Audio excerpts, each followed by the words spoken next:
시인이 될 수 없을지도 모르지만 시를 포기하지 않고 끝까지 쓰겠다. 절필이야말로 진정한 배교다. 시 쓰기를 어려워하며 우리 모든 시인들처럼 끝내 포기하지 않고 시를 유예해 놓을 것이다. 모든 사랑을 유예하고 싶듯이 내가 쓸 수 있는 시나 쓸 수 없는 시를 끊임없이 유예하는 마음으로 그저 지금이 아니라 다음, 그 다음에 더 잘 쓸 수 있으리라 믿으면서, 어리석게 믿으면서 닿을 수 없는 먼 곳에다 쓰고 싶은 시를 기약해 놓을 것이다. 그때 나는 시를 쓸 수 있을 것이고 쓸 수 없을 것이라고. 지금은 아니다. 지금은 그냥 겨우 몇 자를 뱉어내는 노력을 할 뿐이다. 박연준 산문집 소란에서 한 대목을 읽어드렸습니다. 저는 문장의 소리 DJ 김진여입니다. 한 사람이 말을 걸어오네.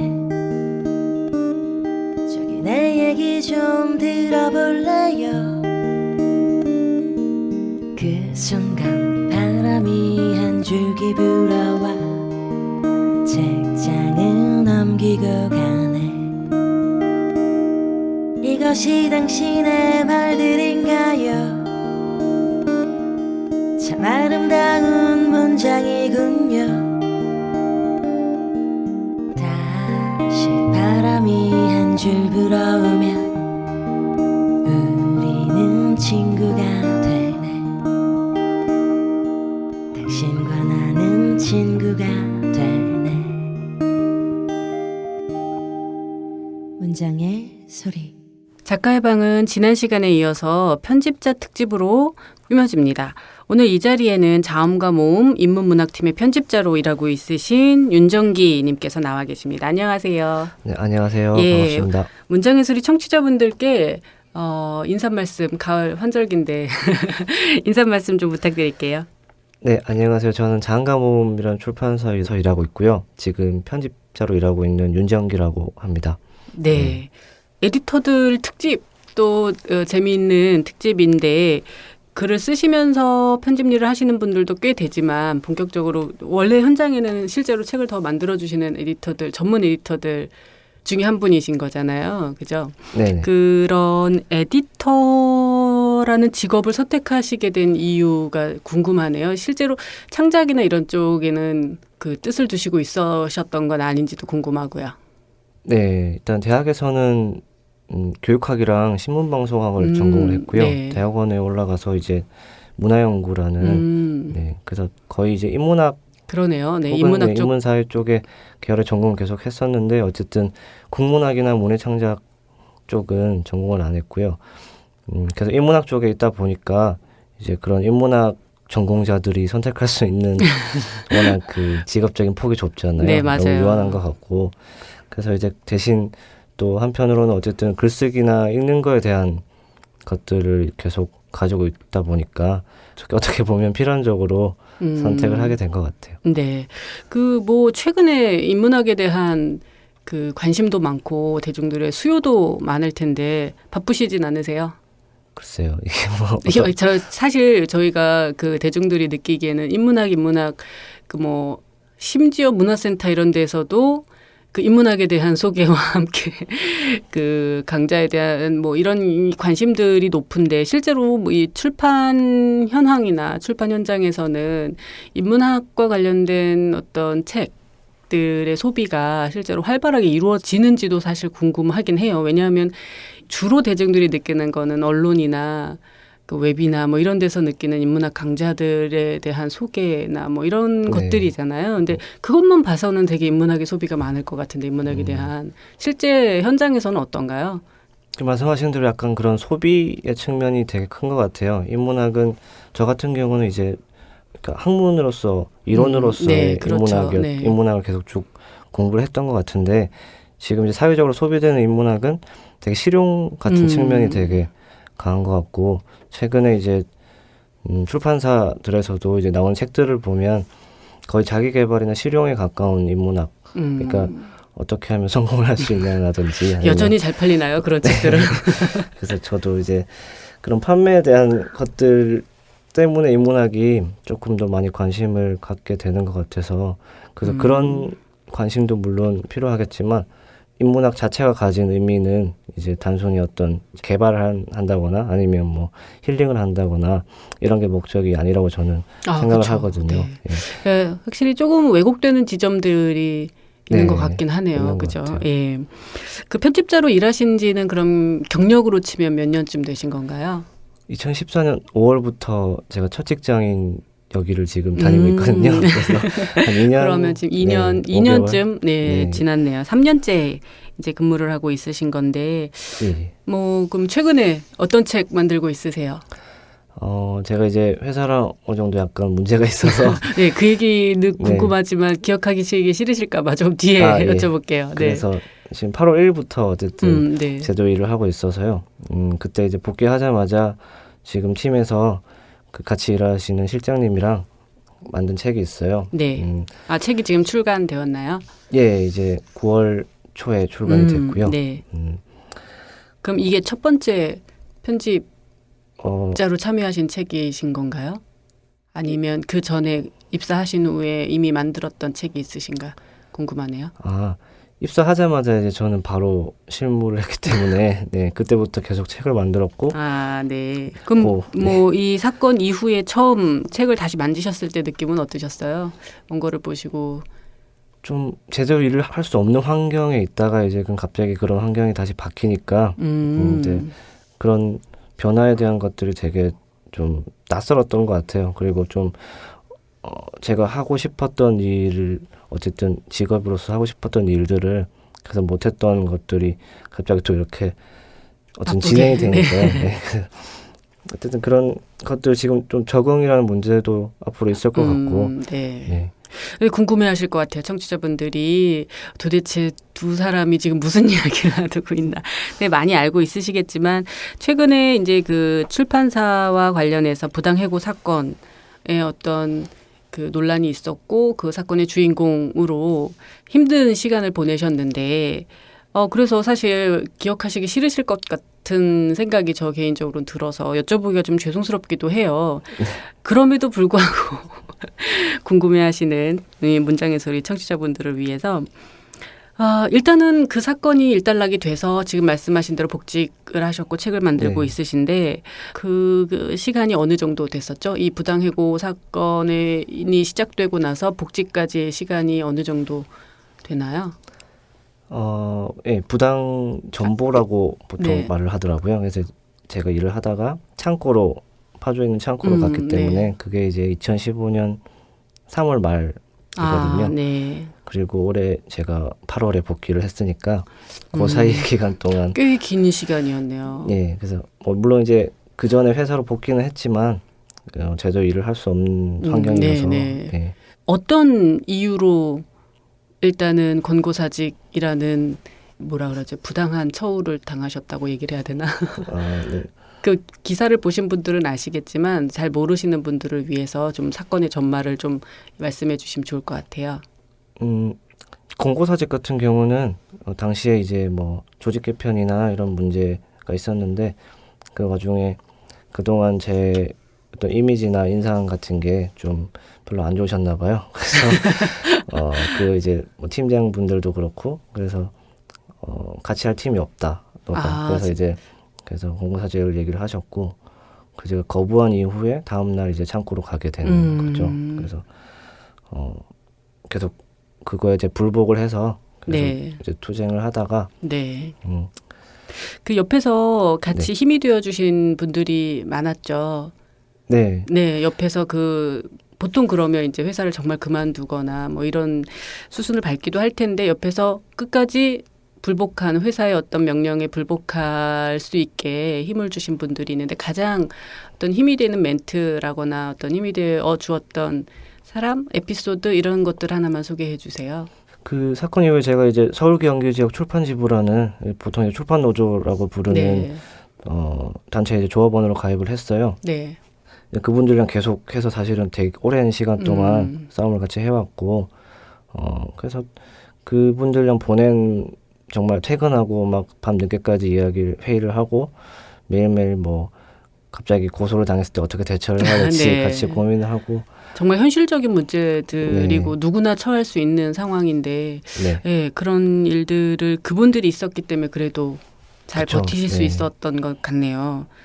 윤정기 편집자님을 모셔서 오늘 듣고 싶었던 이야기도 사실 그런 거인 것 같아요. 왜냐하면 모든 사람들이 직장에 다니는 누구나 경험해 볼 수 있는 일이죠. 사실 나는 아닐 거야라고 생각하고 있지만 그거는 사실 자기만의 어떤 희망 고문 같은 거일 수도 있어요. 자기도 모르는 사이에 어떤 상황이 펼쳐졌을 때 현실적으로 어떻게 대처해야 되는지에 대해서 네, 실제로 경험해 보셨기 때문에 이 문장의 소리를 들으시는 분들을 포함해서 많은 분들께서 와, 이렇게 대처하면 회사와 어떤 구도 속에서 어쨌든 부당한 거니까요. 부당한 상황이었으니까요.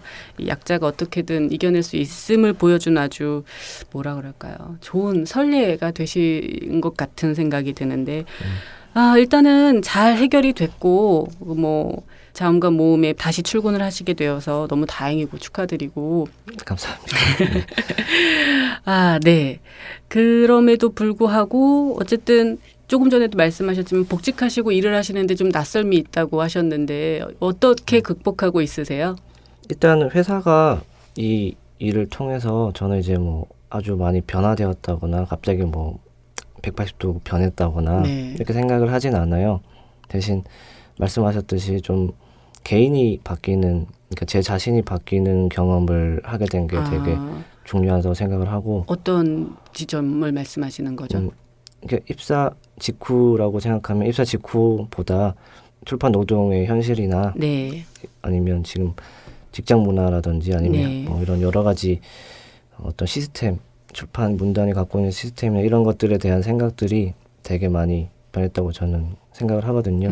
그리고 하나의 제가 사례가 됐다는 건 그런 개인적인 변화를 통해서 스스로 하나의 사례를 만들고 이렇게 자꾸 목소리를 내고 그게 또 모이고 또 그래서 나중에는 함께 이렇게 목소리를 낼 수 있는 그런 환경을 만드는 게 훨씬 중요한 것 같아요. 그래서 뭐 회사가 바뀌고 뭐 직장이 바뀌고 이런 것보다는 그렇게 되면 자연적으로 바뀌지 않을까. 조직 내에 한 일원이 바뀌어야 그 조직도 스스로 이제 점점 움직이는 어떤 힘이 생길 거란 생각 저도 드는데 어쨌든 우리가 알고 있는 것보다도 훨씬 더 열악하게 편집 일을 하시는 분들이 많으실 텐데요. 책을 만드시는 분들이 많을 텐데 윤정기 편집자님의 이야기가 사건이 어떻게 보면 정말 이 책을 만들고자 하는 어떤 미래 편집자들에게도 좋은 어떤 이 사례로 남을 것 같습니다.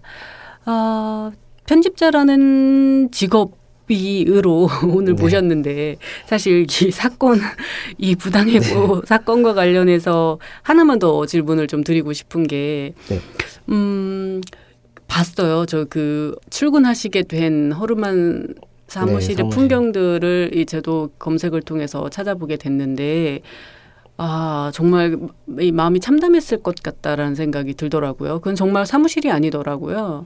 근데 실제로 노조들, 출판 노조에서 일하시는 분들하고 이야기를 나눠봤을 때 실제로 그런 공간에 이렇게 뭐라 그럴까요? 전보라고 그러나요? 전 회사 생활 전보를 당하는 경우가 잦은 편인가요? 생각보다 되게 많은 것 같아요. 저희 이제 조합원들이 한 100명 정도 되는데요. 네.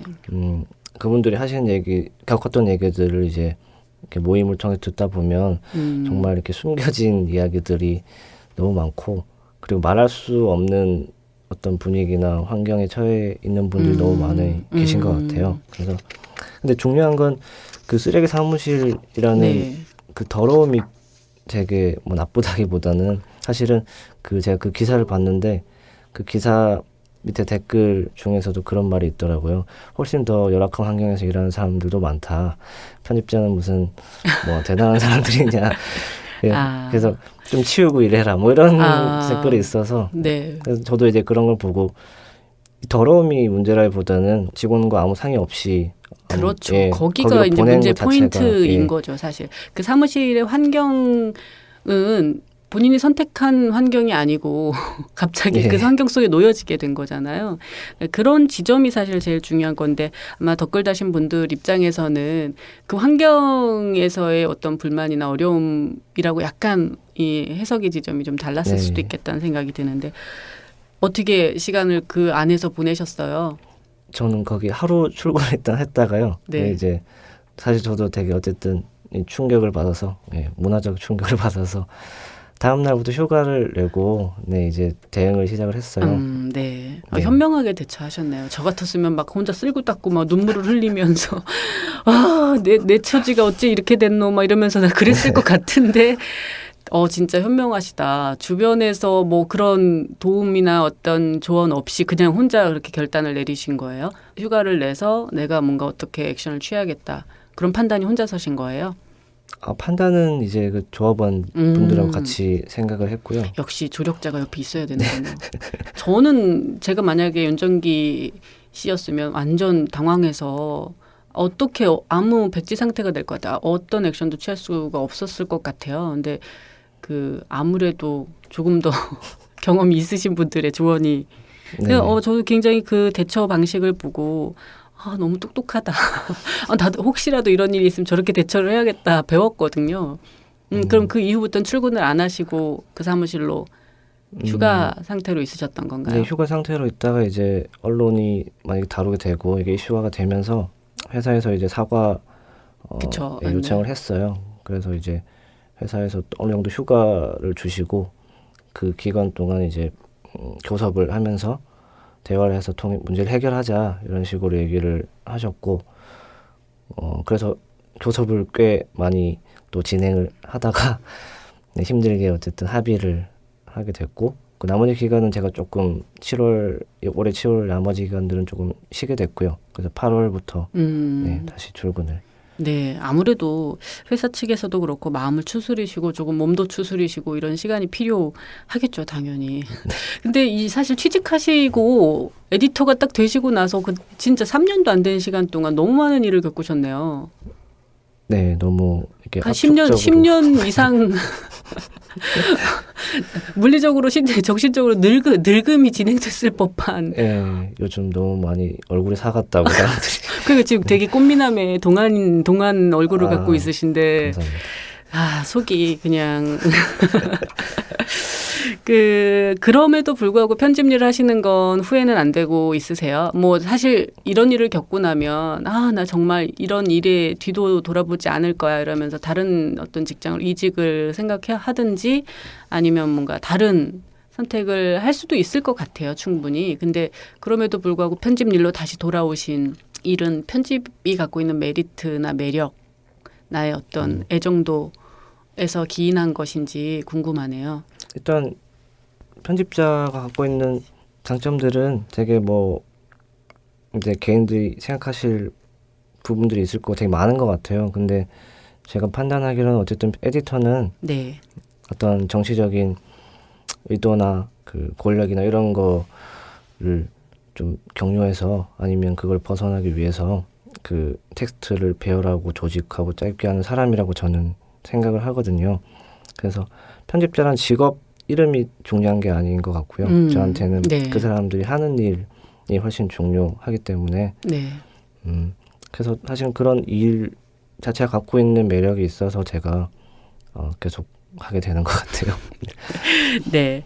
아까 잠깐 들었는데 그러면 거기서 한 번 더 질문 하나만 좀 더 추가로 한다면 그럼에도 불구하고 또 뭐 편집자라는 직업이 갖고 있는 어떤 한계 어떤 아쉬움 이거는 편집자를 꿈꾸는 후배들을 위해서도 이 점은 알고 일을 시작하는 게 좋지 않겠나 하는 지점을 선배로서 좀 조언을 해주신다면 편집 일을 계속 하시는 마음과 어떤 그것은 들었으니까 그럼에도 불구하고 편집 일 이건 힘들다.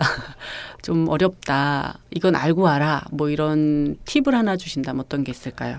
개인적으로 제일 힘들었던 거는 이제 저는 문학 쪽 책을 단행본을 되게 많이 만들었거든요. 네. 그 일을 하면서 이제 국내 저자분들이랑 많이 아무래도 얘기를 해야 그렇겠죠. 되고 그리고 이제 편집자가 사실은 텍스트를 가지고 일을 하는 사람이라기보다는 관계나 인맥이나 이런 것들을 잘 조직하는 게 스스로 사실은 되게 힘든 일이기도 하고 어떻게 보면 그걸 되게 잘하는 분들도 있더라고요. 그래서 그 얼마나 사람들을 많이 만나고 얼마나 좋은 작가들을 많이 만나고 또 이 사람들이 좋은 관계를 유지해서 예. 네. 어떻게 좋은 텍스트를 쓸 수 있도록 만들어주는 역할도 해야 되기 때문에 저는 개인적으로 그게 제일 힘들었던 부분이었는데 또 가장 매력 있는 부분이기도 할 것 같아요. 실제로 그 지점 가장 힘든 부분이 어떻게 보면 에디터들이 되려고 할 때 뭔가 작가들의 책을 만들 때 정말 이렇게 잘 도와주고 내가 뭔가 조언을 해줄 수 있고 이런 위치에서 뭔가 이렇게 일을 한다는 것도 되게 매력일 것 같은데 그 점이 윤정기 씨는 가장 어렵다라고 말씀을 해주시네요. 네, 그래서 가장 뭐 말씀하신 대로 약간 양가적인 부분이 있는 것 같아요.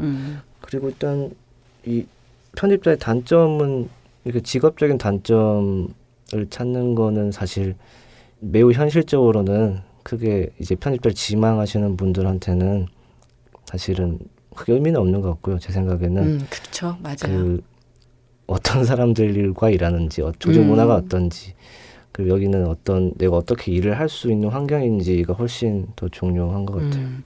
되게 중요한 말씀을 해주신 것 같아요. 사실 알기 어려운 문제이기도 하지 않아요? 그 지점은 지금 그쵸. 일단 누구와 일을 할 수 있는지는 알 수가 없으니까. 역시 근데 이거는 아마 출판계에 있는 모든 분들뿐만 아니라 모든 직장 생활을 새롭게 시작하시는 분들이 겪는 어려움일 수도 있겠죠, 아마. 네, 그럴 것 같아요.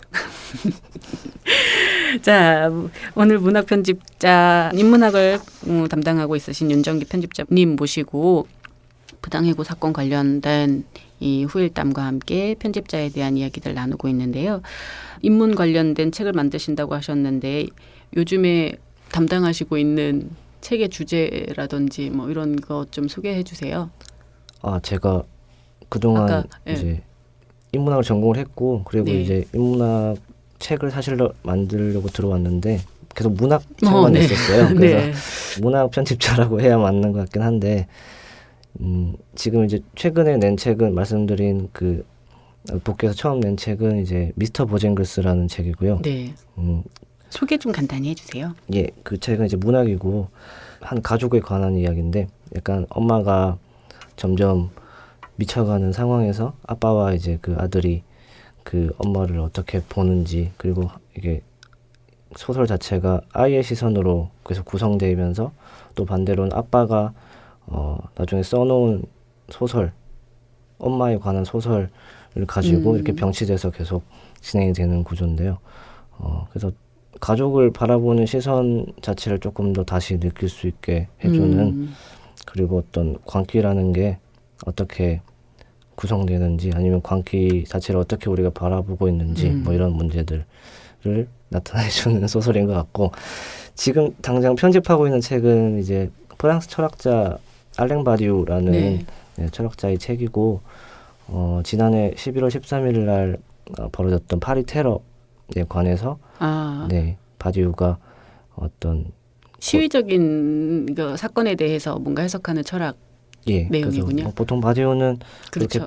프랑스 정치에 관해서 특히 맞아요. 많이 개입을 하는 철학자이기도 하고, 번역자와 이제 호흡을 맞추는 셈인가요? 아니면 그 저랑 실장님이랑 이제 두 명이서 같이 작업을 하고 있고요. 그럼 번역도 같이 하시는 게 아니에요? 번역가 전문 번역가가 따로 있으신 거죠? 번역가는 따로 저희가 외부에서 구해서 하고 있습니다. 그 문학책을 만드는 것과 지금 이렇게 말 그대로 철학서잖아요. 인문 서적을 만드는 것 어떤 게 더 사실 개인적으로 흥미로우세요? 분야의 흥미를 따지면 사실 저는 인문 쪽이 더 맞는 것 같고요. 대신 앞으로도 이제 계속 그 문학이라는 범주를 인문이라는 범주랑 어떻게 접점을 만들 건지 그리고 그렇죠. 포함되니까. 그렇죠. 인문학자들 중에서도 뭐 소설을 쓰고 작가들 중에서도 또 인문학을 하는 사람들이 많이 늘어나고 있는 것 같아서 그 접점을 찾는 일에 앞으로 좀 많이 집중을 할 것 같습니다. 그러면 그 사실 되게 중요한 인문학 안에 정말 문학이 들어가 있는데 접점을 만든다라는 지점에 관심을 갖고 있으시다고 했는데 최근에 어떠세요? 저는 사실 잘 모르니까 출판 경향이라는 것 자체가 우리 구성 작가는 요즘 소설 판매량이 엄청나게 늘었다 뭐 이런 얘기도 전해주고 이러던데 그 최근 출판 경향의 어떤 두드러지는 변화라고나 할까요? 이게 이제 현장에서 직접 책을 만드시는 분들이 보시기에 어떤 변화들이 좀 감지되는 것 같으세요? 크게 일단 저는 두 가지인 것 같은데요. 첫 번째는 앞에서 너무 하셨군요. 그 그렇죠. 서효인 선배님이 만드신 그분들과 이제 그 회사에서 만든 문학 잡지, 네, 격월과 문학 문학 잡지. 잡지. 문학 잡지들의 리터, 변화가 네, 네. 가장 좀 두드러지는 것 같아요. 그리고 어떻게 보이세요? 자음과 모음도 예. 잡지가 나오고 있긴 하지만 어, 이렇게 되게 좀 뭐라 그럴까요? 훨씬 더 대중들하고 소통하려고 하는 식의 볼륨 그리고 어떤 섹션들 이렇게 나누잖아요. 그 변화는 그러한데 개인적인 소감은 어떠세요? 그래서 이게 어떻게든 제가 느끼기로는 기존에 있었던 어떤 문단의 시스템이나 이런 것들 조금씩 불편하게 하면서 계속 바뀌는 것 같아요. 그래서 배열이나 아니면 거기 이제 저자군들도 달라지고 있고 조금 뭐 책의 판형이나 아니면 디자인도 예전보다 많이 자유로워진 것 같죠. 그렇죠. 예. 네. 근데 사실 되게 많이 이렇게 아주 멀리까지 나아갔다고는 생각하진 않지만 지금 계속 재생산되고 있었던 논의들을 좀 벗어나서 네. 새로운 논의들을 끌고 오려고 하는 것들이 일단 하나의 모습인 것 같습니다. 그 앞서 말씀하신 대로 리터라는 잡지 보면 이제 그게 지금 이제 아까 인문하고 문학하고 이렇게 예. 뭐 좀 따로 또같이 이렇게 네. 섞이는 듯한 느낌이 있는 새로운 잡지인 것 같더라고요. 그렇고 또 다른 일단, 경향이 있다면 나머지 하나는 좀 하드웨어적인 부분인 것 같아요. 일단 읽는 방식이 조금 많이 바뀌고 있다는 생각을 많이 했어요. 어떻게 바뀌어요? 일단 뭐 기계적인 부분부터 시작을 하면 뭐 최근에 태어나는 아이들은 전자북 책보다는 예. 일단 뭐 그런 영상, 기계를 먼저 예, 만지게 되잖아요. 그래서 일단 그 기계를 통해서 본 텍스트와 종이책을 이렇게 보는 텍스트는 좀 많이 다르니까 대신 이제 종이책의 그 물성이나 뭐 질감 이런 것들을 뭐 전자책이나 아니면 뭐 그런 기기들이 대체할 수는 없겠지만 완벽하게 대신 이제 그 기기들을 보다 이제 더 나은 텍스트를 보는 어떤 플랫폼이나 이런 것들에 대한 고민이 앞으로 더 많아질 것 같다는 생각이 들어요. 종이로 만들어지는 책들이 사라질 것 같으세요? 아주 먼 미래, 가까운 미래일 수도 있겠어요. 그러실 것 같으세요? 네, 종이라는 것 자체는 언젠가는 사라질 거라고 보는데. 정말요? 저는 안 사라질 것 같은데. 그래요? 네. 저는 계속 사라진다 하지만 점점 더 사람들은 종이에 더 향수를 갖게 되고 뭔가 더 쓰려고 뭐 이런 아주 욕구나 욕망들이 더 커지는 시대가 아닌가 하는 생각이 좀 강한 편인데 그래서 종이는 안 없어질 거야 막 이렇게 생각하는 옛날 사람인데 그래서 저도 편집자님 입장에서는 사라질 것이다라고 말씀을 하시네요.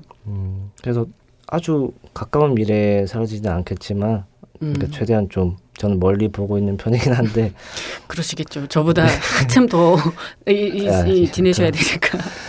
그래서 뭐 당장 출판사나 지금 뭐 저자분들도 그렇고 이제 이 산업에 있는 분들 자체가 되게 중요하게 생각하고 계신 것 같고 그래서 그 텍스트로서의 종이는 아마 꽤 오래 가겠지만 그래도 이제 우리가 책이라는 거는 어쨌든 하나의 상품이라고 생각을 하면 그 상품으로서의 책을 대체하는 것들은 아마 그 어떤 기계적인 하드웨어적인 부분으로 대체가 되지 않을까 하는 생각은 있어요. 네.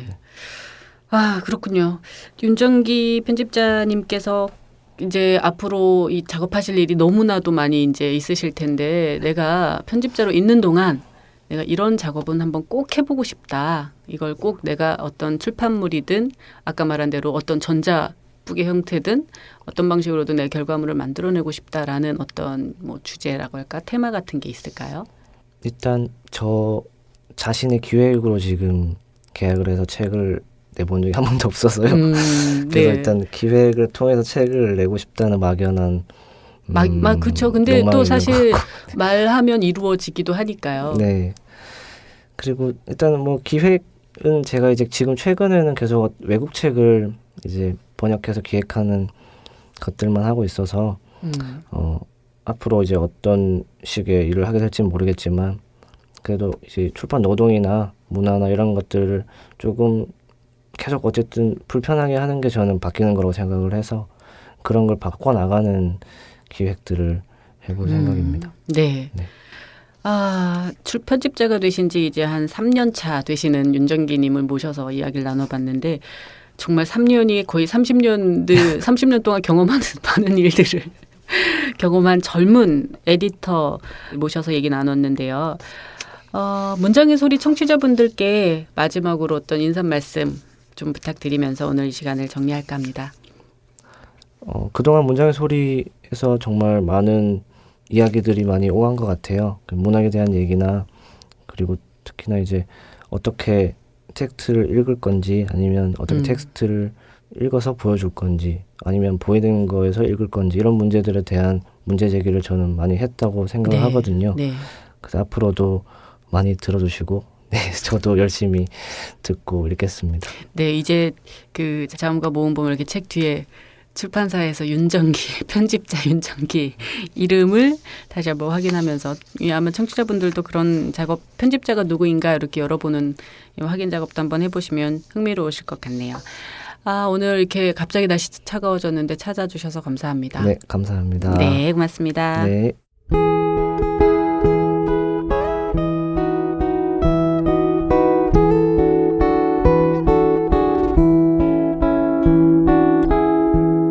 어제 문득 단어 하나를 만났습니다. 단어는 무수한 이야기와 멜로디를 싣고 오네요. 오늘은 그 멜로디를 좀 찾아 들어야겠습니다. 어제의 단어 오늘의 멜로디 양양입니다.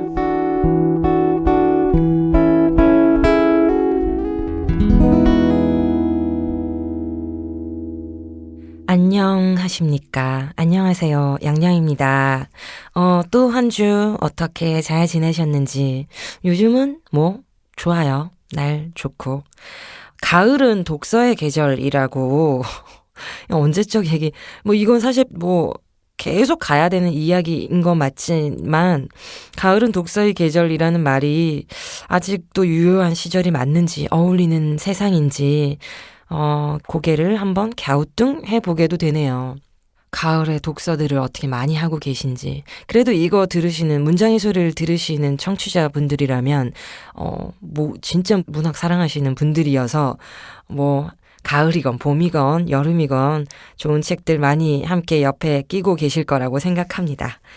뭐 어쩌다 보니까 저는 올해는 굉장히 책을 많이 사게 됐어요. 왜 뭐 다른 거 하기 싫었나 봐요. 그래서 그냥 막 책 검색해서 책 막 사고 책을 막 쌓아놓고 책 하나씩 읽고 그런 시간을 올해 많이 보냈네요. 지난 8월부터 9월까지는 또 폭풍으로 책을 샀어요. 뭐 어떻게 해야 되나 읽고 싶은 책이 너무 많더라고요. 그래서 책을 아주 많이 샀고 뭐 샀으니까 읽고 있죠. 열심히. 그거 언제 다 읽을지 참 생각만 해도. 네, 그래서 일단 열심히 읽고 있습니다. 창문을 열어놓고요. 이렇게 편안하게 이렇게 소파에 앉아가지고 바람이 이렇게 산들산들 적당히 드는 곳에 자리를 잡고 앉아가지고 가만히 온종일 어둑어둑해질 때까지 책 읽는 그 시간, 네, 참 좋더라고요. 뭐 다양한 책 읽고 있어요. 에세이도 읽고 뭐 소설도 읽었고 시집들 많이 읽었죠. 또 동시도 읽었고 뭐 네, 책을 그렇게 많이 샀으니까 종류 다양합니다. 아주. 그 중에서요. 제가 9월에 산 책이 있어요. 창비 시선집. 창비 시선. 창비에서 나오는 시집인데요. 400번 기념집이에요. 400 기념집. 이 책은 뭐 어떤 건고 하니 우리는 다시 만나고 있다라는 제목인데요. 이 시집은 그러니까 기념 시집으로서 300번부터 300번 이후의 시들 300번, 301번, 302번 이 시집들의 시 한 편씩을 다 모아놓은 아주 소중한 책이죠. 모아놓은, 누가 모았냐, 누가 어떤 기준으로 모을 것이냐. 좋은 시인 두 분이 모으셨습니다. 박성우 시인, 신현목 시인 두 분이 골라 놓으셨는데, 사실 저는 이 모음 시집을 가끔 살 일이 있긴 해요. 모음 시집을 몇 개를 샀었는데, 모음 시집을 살 때마다는 좀 미안한 마음 있어요. 좋은 것만 쏙쏙 골라놓은 그거를 내가 이렇게 받아서 야곱야곱 좀 맛있는 것만 먹어도 되나? 이런 미안한 생각. 그리고 그 시인의 시 한 편으로 그 시인을 만났다고 해도 되나? 뭐 이런 마음이 있죠. 하지만 그렇게 일단 좋은 것부터 골라 놓아 주셨으니 잘 받아서 먹고 또 더 깊숙한 건 알아서 찾아서 먹고 하면 되겠죠? 감사한 마음으로 받아 먹습니다. 그래서 항상. 그래서 이 400번 장비시선 우리는 다시 만나고 있다 라는 모음 시집 아주 고맙게 받아 먹었는데요. 이 시집은 이제 그래서 그 300번 이후의 시집에 들어있는 한 편의 시들 그리고 그 시인의 말이 옆 페이지에 놓여 있어요. 저는 시인의 말 굉장히 좋아하거든요. 시인의 시집을 읽을 때 시인의 말을 아마 그 시집 중에서 가장 좋아하는 시라고 생각한다 해도 과언이 아닐 정도로 시인의 말을 막 필사하기도 하였고 그랬었습니다. 이번에는 뭐 이렇게 시가 지금 모여 있는 만큼 시인의 말도 완전히 모여 있었잖아요. 그래서 제가 어디 여행을 떠났을 때 이 지금 시인의 말을 다 필사를 또 열심히 했었습니다. 하면서 좋은 시간 보냈죠. 그래서요, 오늘 나눌 단어 시인의 말입니다. 어제의 단어는 시인의 말.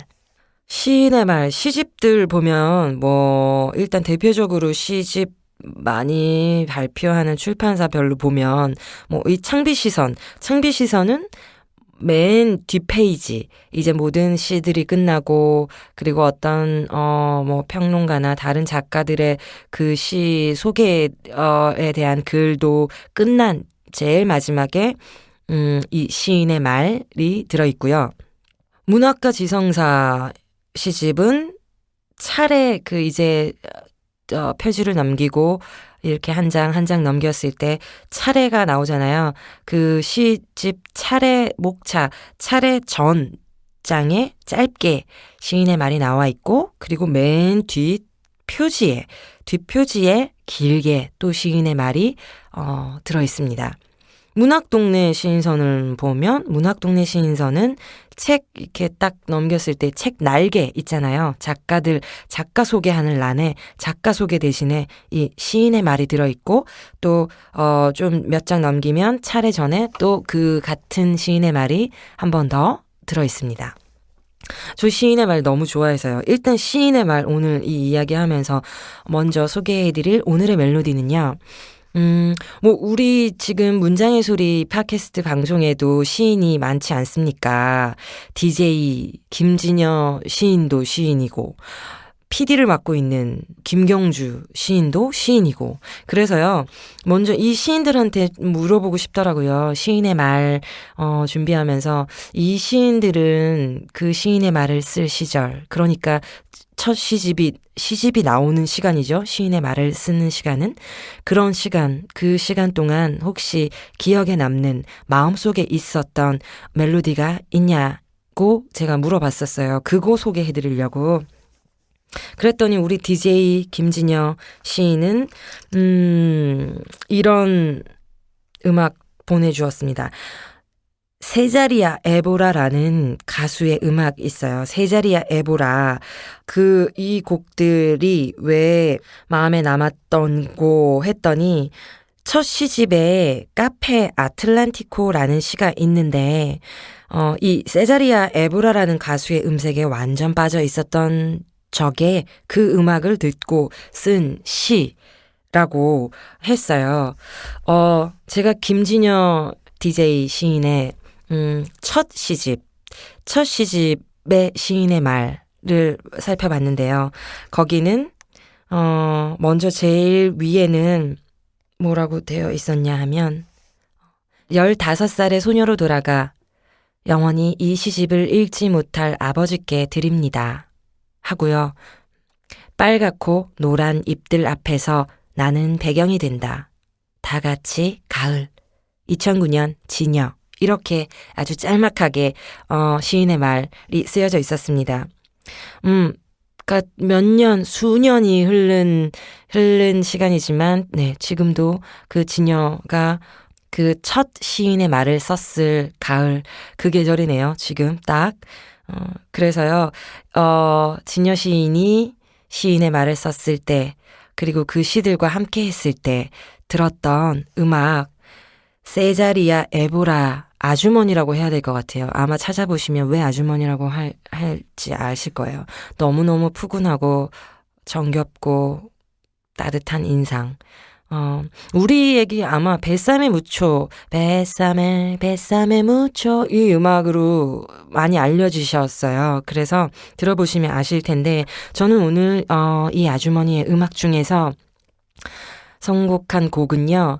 이거 뭐라고 읽어야 되는지 잘 정확한 발음일지 모르겠는데 Petit Page라는 제목입니다. 이 노래 그냥 제가 어제 이제 진여한테 이 음악 이야기를 소개받고서 쭉 처음부터 뭐 이 곡 저 곡 다 들어보았는데요. 저는 이 곡을 제일 처음 들었는데 마음에 훅 왔거든요.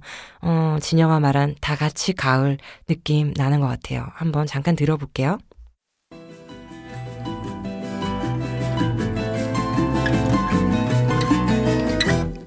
Lá nasceu, põe estrela que cata brilhar, linda mar, põe areia que cata molhar. 계속 듣고 싶다. 이 목소리만 이렇게 잠깐 들으셨을 때 어떤 느낌 드세요?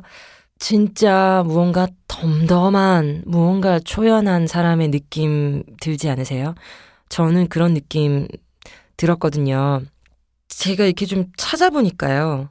카보베르데라는 나라의 가수인데 이 지금 세자리아 에보라 아주머니가 처음 들었어요. 저 카보베르데라는 나라를. 카보베르데라는 나라는 그 서부 아프리카와 북대서양 근처에 있는 작은 섬나라. 포르투갈의 식민지였다가 1975년에 독립한 나라인데요.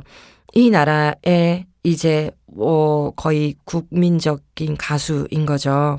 그 나라에 전통 음악 모르나라는 전통 음악이 있는데 이 음악의 이제 대가이신 거죠. 이 아주머니께서 그 나라의 그 음악의 대가이기도 했지만 이 음악이 아주 세계로 알려져서 세계적인 음악인으로 사랑받고 인정받기도 하셨습니다. 맨바레디바라는 별명 가지고 맨바레디바가 그 무대 위에 올라가셔서 노래할 때 항상 맨발로 하셨다고 해요. 그래서 그걸 눈여겨보신 그 프로듀서가 첫 앨범의 앨범 타이틀을 맨바레디바라고 하셔서 별명이 애칭이 맨바레디바가 되셨다고. 세자리아 에보라. 이거는 제가 어제 들어본 결과 그냥 쭉 걸어두시고 하루 저녁이 되기 어스름한 느낌이 창가로 들어올 때까지 계속 틀어놓으시면 정말로 가을 느낌 많이 느끼실 수 있습니다. 이 노래를 듣고 그러니까 우리 김진여 시인이 이런 시를 쓴 거죠. 시를 제가 읽어보니까 어떻게 해서 이 시를 쓸 수밖에 없는 느낌. 그 음악을 얼마나 진여가 그 사이에 듣고 또 들었을까. 한 구절 잠깐 읽어드리면요. 아까 말씀드린 카페 아틀란티코라는 제목의 김진여의 시입니다. 중간에 이런 시구들. 1년 내내 아프리카를 바라보는 의자. 그곳에 앉아 당신은 쉬어도 좋다. 보거나 듣지 않아도 좋다. 어차피 지구는 부드럽게 돌고 당신의 의자에 앉아서 지구를 굴러다닐 수 있다. 춤을 출 수도 있다. 이런 내용이 들어있어요. 이 시와 함께 진여의 첫 시집 시인의 말 다 같이 가을과 함께 세자리아 에보라 아주머니의 음악도 많이 찾아서 들어보시면 좋겠습니다. 그래서 우리는 다시 만나고 있다라는 이 책 시인의 말들을 쭉 필사를 하면서 느꼈던 건 나 이 사람, 이 시인들 하나하나 나와 다르지 않구나. 사람 살아가는 마음, 물론 이 사람 시인이고 난 시인은 아니지만 다 그렇구나. 다 아프기도 하고 슬픈 순간 나는 무언가 하는 질문들, 세상은 무언가 하는 고민들 다 그렇구나 하는 생각했습니다. 그렇지만 저나 보통 사람들은 그냥 그런 고민들, 생각들 그냥 넘겨버린다면 이들은 정말로 치열하게 묻고 또 묻는구나. 그리고 또 바라보고 그걸 어떻게든 이렇게 시로, 한 편의 시로 써내고 있구나 하는 생각들 들었습니다. 존경스럽기도 했고요. 제가 필사한 그 시인의 말들 몇 개 읽어드리면 이런 거. 오늘도 봄 그늘에 앉아 기다린다. 또 다른 나를. 나희덕 시인의 말이었고요. 내 슬픔에게 접붙인다. 감히 나는 이 가을이 너무 좋구나. 감히 나는 살아있구나. 감히 나는 너를 사랑하는구나. 네, 이건 안현미 시인의 말. 그리고 우연히 오게 되었지만 이 세상은 참 아름다운 곳이다. 네, 이건 송경동 시인의 말. 내 방에 들이지 않은 것이 하나 있으니 그것은 바로 거울이다. 나를 온전히 비춰줄 수 있는 것은 오직 내가 쓴 시뿐이므로. 이것은 박성우 시인의 말. 또 이 말도 전 참 좋았습니다. 나는 마치 아침에 산속으로 들어갔다가 저녁에 바닷가로 나오는 바람과 같았다. 이상국 시인의 말. 네, 진짜 많은 시인의 말 있어요. 저는 아마 언젠가는 한 번쯤은 정말 시인의 말, 지금 세상에 나온 시집이 아주 많겠죠? 제가 집에 있는 시집들 이렇게 봤더니 아주 옛날 시절, 아주 옛날은 아니지만 김춘수 시인의 시집에도 그 시절에도 시인의 말은 있었습니다. 그래서 이 시집들 다 하나하나 찬찬히 살펴보고 시인의 말을 집중적으로 옮겨 적고 싶다라는 욕망 있습니다. 언젠가 진짜 다 한번 적어야 될 것 같아요. 이 시인의 말이 가장 마음에 먼저 와 닿는 또 한편의 시가 아닌가 하는 생각. 오늘 들려드릴 두 번째 멜로디는요. 우리에겐 김진여 DJ 시인도 있지만 김경주 PD 시인도 있으니까요.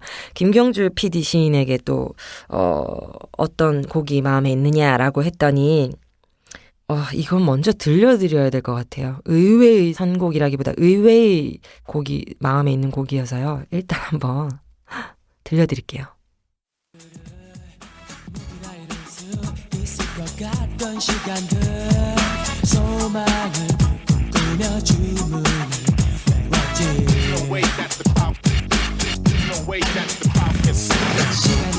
이 노래 다 아세요? 이 노래 제가 클라이막스 딱 다들 알아채실 부분을 틀어드렸어야 되는데 나나나나나나나 이렇게 하는 걸걸 아마? 저 이 노래를 온전하게 제대로 들은 적은 인생에 잘 없었거든요. 없었는데 김경주 시인 덕분에 한번 들었습니다. 나나나, 유승준의 나나나예요. 1998년에 나온 노래인데 나나나. 왜 이 노래냐 했더니 경주 시인이 이렇게 말했습니다. 군 훈련소 시절 사격장 가는 트럭 뒤에서 운전석에서 흘러나오던 음악, 오발 연속 청춘 이렇게 보내줬는데 아무튼 그 청춘 군대에서 사격 훈련 가는 그 트럭 뒤에 또 먼지를 폴폴 맞으면서 가던 그때 이 노래가 흘러나왔던 거죠. 마음에 어떤 식으로 남았을까? 이 음악은 경주 시인에게 어떤 제가 이 노래는 정말 히트곡이었지만 저는 이 노래를 잘 듣지 않고 살았었는데 이번에 처음으로 가사를 그래서 한번 유심히 봤더니 와, 가사가 아주 좋아요. 가사가요. 1, 2, 3, 4가 있네. 난 그냥 되는 대로 살았었지. 간섭받기 싫어 그냥 피했던 거지. 내일의 두려움도 필요 없어. 그런 막막함이 내 시간만 좀 먹었었어. 그러다 내 어릴 적 꿈을 보았었지. 거친 바람 속 내 어릴 적 노래 들었지. 그래, 이건 아니었어. 용서할 수 없어. 다시 나를 살린 이 노래를 불렀었지. 기억하고 있니? 어릴 적 예쁜 꿈들을 모두 다 이룰 수 있을 것 같던 시간들, 소망을 꿈꾸며 주문을 외웠지.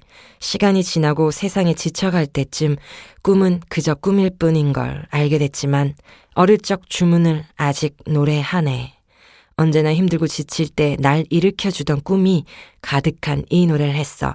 나나나나나나. 이렇습니다. 이 가사를 읽어보니까요. 그때 군대에 갔을 때 경주 시인은 아마 청춘이었겠죠. 청춘의 시절 자신의 꿈을 펼칠 수는 없었던 군대에서 사격 훈련을 받고 함께 뛰고 함께 생활해야 했던 그 시절에 이 노래, 이 가사, 꿈에 대한 이야기 마음속에 깊이 와닿지 않았을까 하는 생각도 해보게 되었습니다. 김경주 시인의 그 시인의 말이 어떠냐면요. 첫 시집, 나는 이 세상에 없는 계절이다라는 그 시집에서 경주 시인은 시인의 말에 이렇게 적어두었습니다. 모 시인의 말을요, 아주 한 페이지 빼곡 적었는데요. 그 중에 한 부분. 고백하건대 시는 내게 현기증 같은 것이었다. 현기증은 내 몸으로 찾아온 낯선 몸의 시간 같은 것이었다. 나는 그 사이를 오가며 서러워 길바닥에 자주 넘어졌다. 그 사이 광장으로 쏟아져 나온 무수한 책들은 자살하지 않고 살아남았고 나는 여러 번 아버지가 되지 못했으며 눈이 외롭던 기르던 강아지는 병으로 두 눈을 잃었다.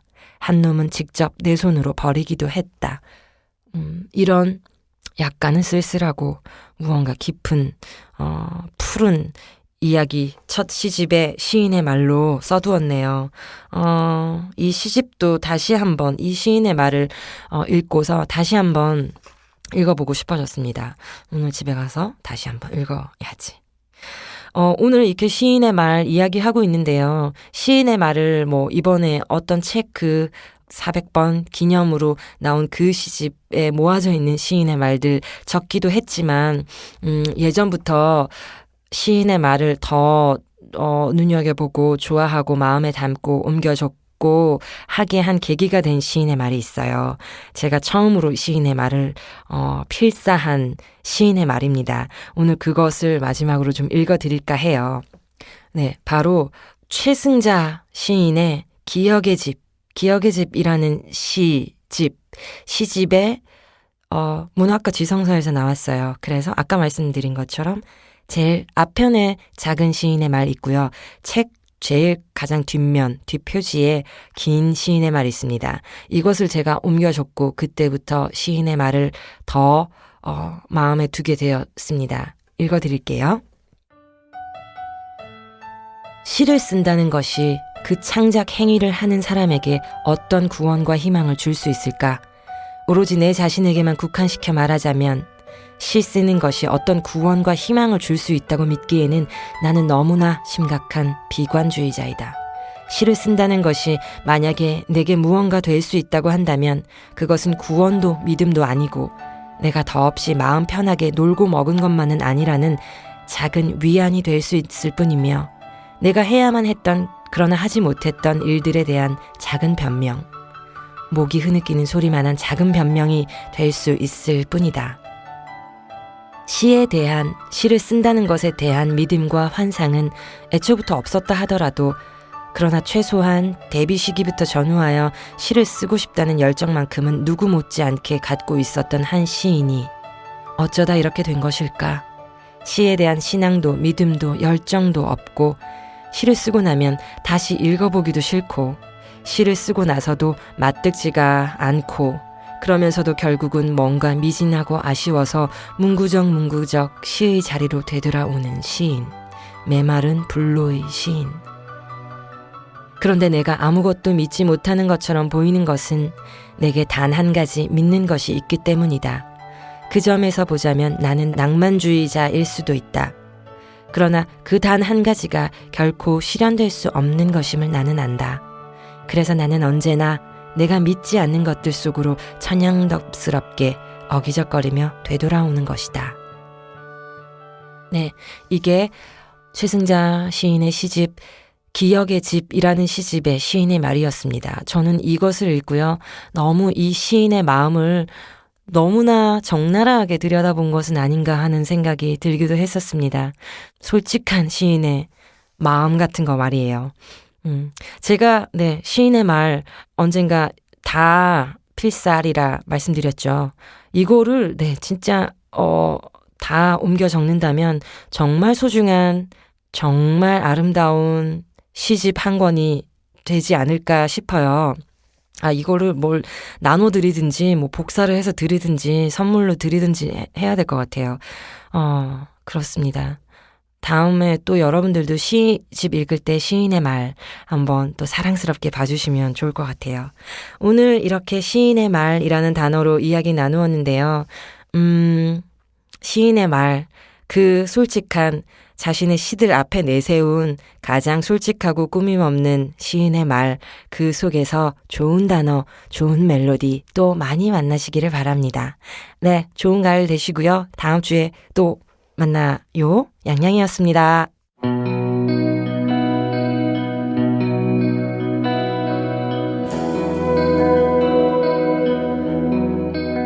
10월 문정의 소리 공개방송은 2016년 문화예술위원회 문학주간을 맞아 보다 특별한 모습으로 여러분을 한 주 일찍 찾아뵐 예정입니다. 많은 기대 부탁드리고요. 지금까지 저는 문정의 소리 DJ 김진여였습니다. 감사합니다.